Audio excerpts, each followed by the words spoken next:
Just ahead on 10 Eyewitness News, a state trooper is arrested for rape. We'll tell you about that. Also, can Lake George really have a winter festival in this weather? And we're not sure if it's January or March. Temperatures again climb into the 40s. In sports, the question, does anybody want to be number one in college basketball? And we'll take you to a very special bowling tournament. 10 Eyewitness News is next. TV 10 is right at home with you. This is 10 Eyewitness News with Cary Berglund. Weather with Greg Playford. Ed O'Brien with sports. And the 10 Eyewitness News team. Good evening, everyone. The 28th annual Lake George Winter Carnival is underway in the North Country, but if today is any indication, merchants in the tourist town may be left out in the cold. Here's 10 Eyewitness News reporter Kathy Gazda.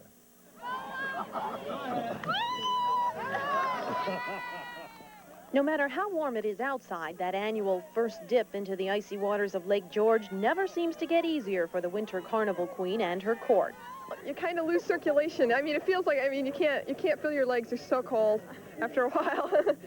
Once you got in, it was a little bit better, but it was cold.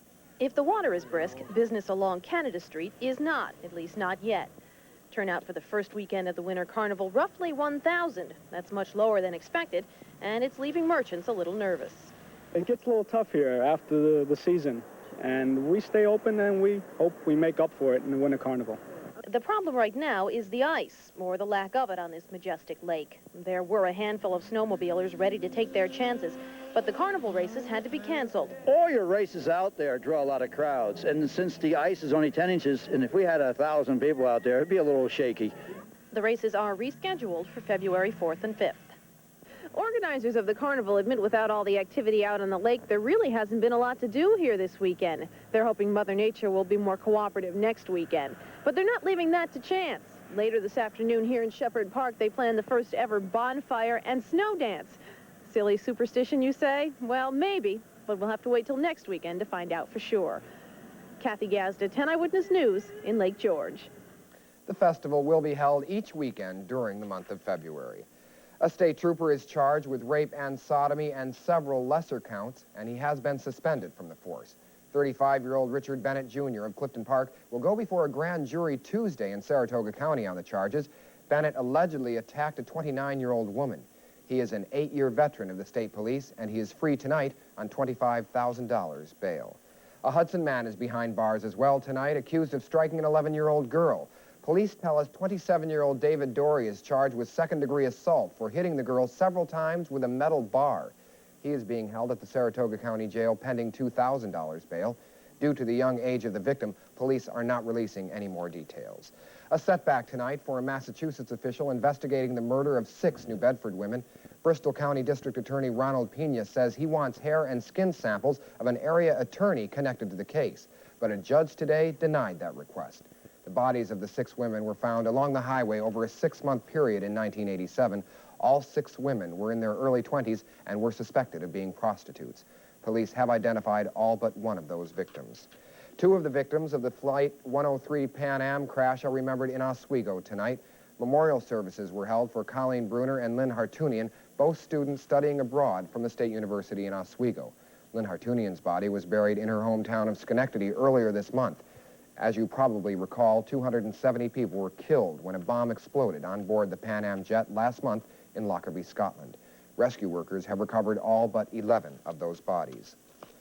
In other news tonight, the nation's economy seems to be in good shape. The gross national product, one of the measurements of the economy, grew at a rate of 3.8% last year, the best performance in the last 4 years. Lingering effects of the drought held the nation's quarter economic rate to just 2%. That was down half a point from the third quarter and the lowest quarterly rate in 2 years. But growth for 1988 overall was a different story. At 3.8%, it was the strongest average total growth in 4 years. That came from a very solid first half before the drought, and rising interest rates had taken some steam out of the rise in output of the nation's goods and services.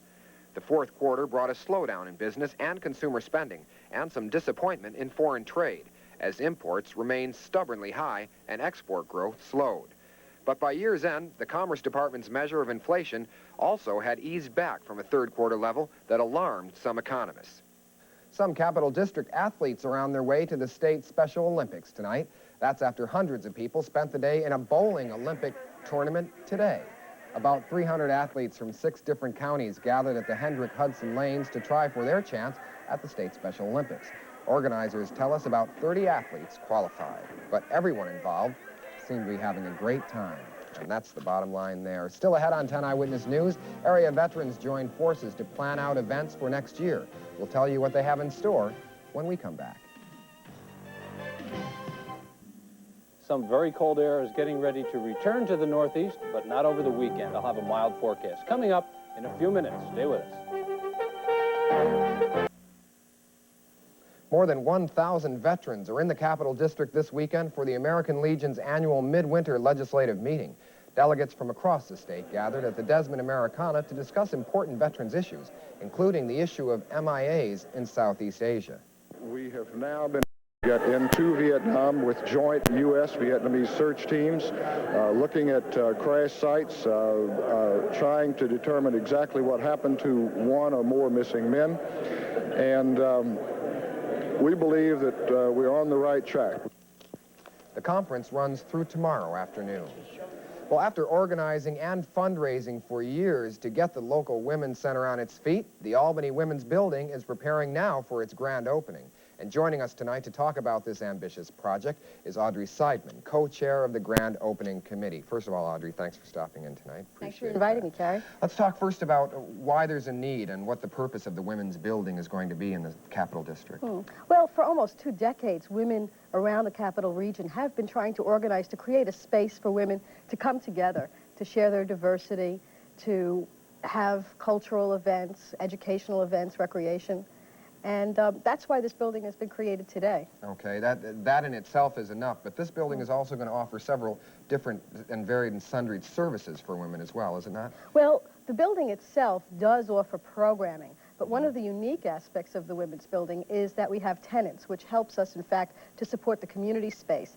And the services provided by our tenants range from the Community Services Program, a local teen pregnancy project, to the Capital Region Association on Eating Disorders, NARAL, a National Conference of Puerto Rican Women. So you can see a great diversity of services and programs are housed in this one building. I was there as things were getting organized a little bit last fall, way before the grand opening event, as it were, and I thought I also heard talk of job service, kind of helping women get organized to go into the job market or start a small business. I mean, just about anything that a woman would want to find out about, learn about, talk about is either there or somebody is there to direct them. Is that not true? Well, what we're hoping is that people who would like to have services like these would come and put them together. We've had conferences on health and conferences on law, and I can't say that right now we have a job service, but certainly it is the place in the community, I think, for people to come who would like to put together such a thing. Someone was talking to me just last week about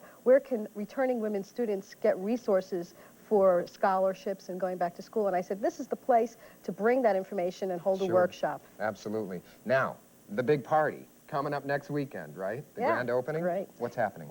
Well, we're really going to put on an event where we're going to welcome women, men, and children to come and see this newly renovated space. As you say, we've been in the building for more than a year, but it's now a beautifully renovated space that people should come and see. We're going to have a ceremony, which is not a ribbon cutting, but a ribbon tying ceremony. Signifying what? Well, we're bringing together representatives of different groups in the community to come and symbolize the kinds of connections that we're hoping to build in the community, the unity that we hope will happen starting at the Women's Building. Interesting. And the address of the Women's Building? It's at 79 Central Avenue, downtown near Northern Boulevard. Congratulations and best of luck next week. We'll be Thank there. you. You know we're going to be there. Please come. Okay, thanks, Audrey. Well, as we move on now, you might see some big changes at the Catskill Game Farm soon. That's because the place has been sold. The new founders of the farm, Roland and Catherine Linderman, have turned over the farm to their daughter. Katie Schultz promises some new surprises over the coming year. And from our World News Spotlight, remembering the victims of the Space Shuttle Challenger, 73 seconds of silence today were observed at the Kennedy Space Center in Florida. That's the amount of time the shuttle was in orbit before it exploded 3 years ago today. 7 people on board were killed. NASA's calling it the worst space disaster in history. Relief is on its way to victims of another disaster, the earthquake in Armenia. Clothing and other supplies were loaded onto a huge cargo plane today in Minneapolis, Minnesota. Rescue workers say several tons of supplies have been sent to Armenia from this country since the disaster occurred last month. But they say much more help is needed. Also making world news tonight, hundreds of people are behind bars in Seoul, South Korea after another day of rioting there. Police clashed with anti-government protesters who threw gas bombs and stones. The protesters were apparently upset over recent talks between US and South Korean officials, and that's a look at our World Spotlight. Well, will this spring-like weather last for a while? Meteorologist Greg Playford will let us know when we come back. But see, what I can't figure out is how a meteorologist could ever catch cold. You always know what kind of weather we're going to have. Yeah. And right now, I don't know. It's not cold catching weather I'm out taking there. everything, every medicine you can think of. But boy, it started with the throat, now it's in the sinuses, now it's in the chest. You may not make it through this. If I get into a real note. hacking frenzy over there, come on over and bail me out. The mild weather's going to continue through the weekend. We've got a shot at maybe getting some snow on Monday. But it is dry. It's dry. I've got some numbers, some statistics that'll show you just how dry it is around the area. The day's high, 43. The morning low of 18 puts us way above normal. Normals of 31 and 13. Records for the date of 56 and 15 below zero is the record low set back in 1977. Clear at the airport at 6 o'clock. It is still very comfortable indeed. Good evening, everyone. 40 degrees right now. Relative humidity at 54%. The barometer is steady at 30 inches, even winds out of the south. And there's a good reason, one of the reasons why we have those mild temperatures around record highs, even out in the middle parts of the Great Lakes. Alpena, Michigan, record high of 41 degrees. And no precipitation to report. It's fairly boring and quiet around the region, so let's take a look at the Albany precipitation records, both liquid precipitation and snowfall. Now, for the month of January, the greatest amount of precipitation, both snow, melted down, and liquid, almost 41 inches back in 1978, the least 0.6 of an inch back in 1980, and that's really cruel because that was the year of the Olympics. Remember how dry it was? Okay, again for the month of January, liquid precipitation. Here we are right now, 43/100ths of an inch liquid precipitation for the month of January. The least, these are the 10 least amount of precipitation for the month of January. That puts us just about in the third. The least 8/100ths of an inch way back in 1860. The 10th least 81/100ths back in 1985. So we're just about in the third ranking for the least amount of liquid precipitation. Snowfall right now, least for January. Right now we have 1.3 inches of snow officially at the airport. The least amount trace way back in 1913. We're going to be just about tied for fourth if we stay where it is right now. Tied for 1921, 1.3 inches of snow. But here it really tells a tale. Snowfall season, when it started through the end of January, right now we have 9.1 inches snowfall season at the Albany County Airport. That ties us for sixth. The least amount, the year 1905 to 1906, it should read 5 inches. Right now we're tied for sixth. Very, very dry indeed throughout all the region. Here's a satellite map, not much going on. A frontal system will move through, may touch off a few flurries. Late this evening in northern country, I don't expect to see much around here. Big storm system, much needed moisture in the middle part of the country. A lot of rains, and then where the colder air comes in, heavy snows back into the Rockies. It will drift eastward, and it may mix with some of the cold air around the northeast. Monday morning could be messy. Right now it's going to be borderline. Looks like snow to the north and rains to the south on Monday morning. We'll take a closer look at it as we get towards the end of the weekend. Here's my forecast. Quickly, partly cloudy, a few flurries mainly north, lows near 25. For tomorrow, mostly sunny, still mild. Look again for temperatures in the 40s. For tomorrow evening, clouds on the increase, 20 to 25. And for Monday, snow and rain developing. Rain south, snow north. We may be on the cutting edge, 33 to 38. Partly cloudy in the Berkshires, 25. Should do it for tomorrow, mostly sunny, high near 40. And the colder air starts to come in on the long-range outlook. Highs only in the teens. Looks like Wednesday, maybe in Thursday into Friday. But there is snow on the mountains. Well, there's moisture. Yeah, there is. There is, yeah. I thought you were going to say something else. No. Snow Yeah. on the mountains. In sports, another one of the nation's top teams is defeated. This time, it's Georgetown. The Hoyas upended by LSU. Ed O'Brien with the highlights. Next. That's right. Eddie O'Brien here now with a look at the day in sports. How's it shaping up? Well, we'll chat a little bit about sports final tomorrow night if I have time, because I do want to leave time for more of those oh-so-exciting weather precipitation totals for the year. Anyway, college basketball first, it's like nobody wants to be number one. You know, first Illinois loses. Georgetown figures to move into the top spot, but then the Hoyas lose to LSU. They meet this afternoon at the Superdome in New Orleans in front of a record crowd of over 54,000, and thus far a pretty quiet crowd, too. The fans get their money's worth. Let's start out with Jaren Jackson alley-oop. Georgetown with a 4-point lead early. Later on, Hoyas turn the ball over. LSU gives it right back, though. Jackson with a steal. He gets 28. And now for the Tigers. Chris Jackson off the steal, and he takes it coast to coast. LSU by 3 at the intermission. Georgetown comes back. Jaren Jackson will hit and draw the foul. Hoyas go up by 1. Then it's Chris Jackson right here for 2 of his 26. He's fouled, and the free throw puts LSU up by 1. Las Vegas now just over. Oklahoma and Las Vegas. Stacey King, baseline jumper, 28 in the first half. Sooners lead by 6. And Jerry Tarkanian starting to sweat a little bit out there at UNLV. Now here's Greg Anthony with a 3-pointer. And the running Rebs go up 72-68. And the crowd is absolutely loving it, including Mike Tyson and Don King on hand today. Now here's King for the Sooners with a jumper.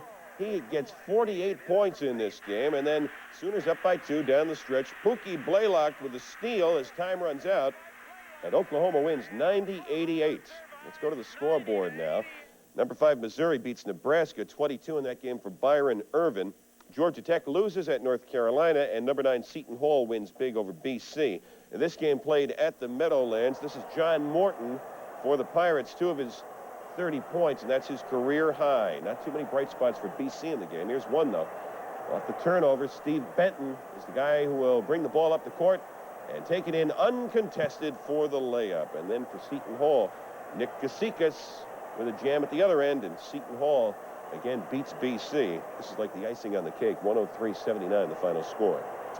Finally, the suspense is over. The racing industry has named its Horse of the Year.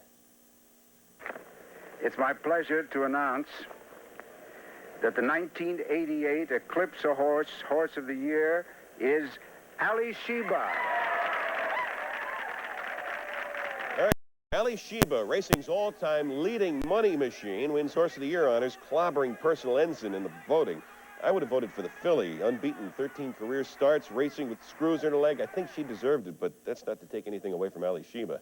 On to hockey now, where they played an 11 a.m. game today at the Spectrum in Philadelphia, in fact. And we'll pick up the action here. Mike Bullard with a drive. It's tipped by Brian Propp, and this ties the game at 1 in period 1. Now watch this. Saved by Kelly Rudy. Puck is loose. No whistle. Flyers keep digging away at it. Finally, Propp puts it home. And the Flyers go on to win this game. They beat New York 7-4. On to Boston. It's the Bruins and the Jets this afternoon. Ray Bourque back in uniform, coming off the knee injury. And he scores one on the centering pass in the slot there here in the third period. The Bruins would lose again 4-3. Watch this. Disgruntled fan on the ice. And the linesman, Ron Asselstein, levels him before he can reach the referee. Fans don't like what they see at Boston Garden. Garbage all over the ice. All right, that'll do it for the Boston Bruins highlights. Man, things are getting ugly in hockey, aren't they? Now they're bringing the fans in. It's unbelievable. And the linesmen are all over the fans now. Anytime they show the least amount of discontent with a ruling, they're right up there, slugging, swinging away. A hockey fan showing discontent with a ruling? Oh, I know it doesn't happen too much. No. There was a problem in Quebec the other night where a guy reached down trying to grab the referee after the game. Linesman went up into the crowd after him. And then this thing today at Boston Garden. Vigilante justice. Anyway, sports final. I guess so, yeah. We delve into the ever-popular world of figure skating for the first time. The show has been on for about a year now. We're finally and you've avoided figure skating up until now. We're going to tackle this delicate subject in an almost live interview via satellite from Denver with Jill Trenery. So be sure to join us for that on Sports Final. Tomorrow night, 11:25. Yeah, we'll talk about that tonight. Tomorrow at 6 and 11. Thanks, Eddie. Finally, tonight, if you missed some of last year's best movies, you are in luck. Already, most of them are out on videotape, and here's a look at those from Henry Tenenbaum. Hey, good news, couch potatoes. You say you didn't get out to the movies much last year? It's okay. The movies are coming to you.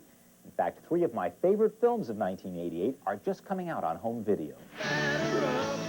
Baseball may be out of season, but Bull Durham is a film for all seasons. A gross, graceful, elegant, and unpredictable essay on baseball. It features Kevin Costner, Susan Sarandon, and addresses one of life's profound mysteries. When baseball players gather on the mound, what the heck are they talking about anyway? What the hell's going on out here? We need a live rooster to take the curse off Jose's glove, and nobody seems to know what to get Millie or Jimmy for their wedding present. Many movies feature absurd characters and unlikely plot twists, and The Thin Blue Line is no exception, except that this film is a documentary, the true story of an incredible frame-up that has put the wrong man in a Texas prison for the murder of a policeman. I'd check it out now. This tape may be tough to find after it wins the Oscar for Best Documentary. And if it's fictional crime you're looking for, try Die Hard. Bruce Willis plays a New York cop who is endowed with the stamina of Arnold Schwarzenegger, the daring of Dirty Harry, and the agility of Roger Rabbit as he battles a gang of terrorists. Now, this is not sophisticated entertainment. The plot has more holes than Willis's T-shirt, but the action is excellent, the pace is pounding, and even as the plot sinks into silliness, the laughs manage to drown out the groans. This channel is reserved for emergency calls only. Lady, do I sound like I'm ordering a pizza? Now, I should also mention that The Unbearable Lightness of Being is now out on video. That movie was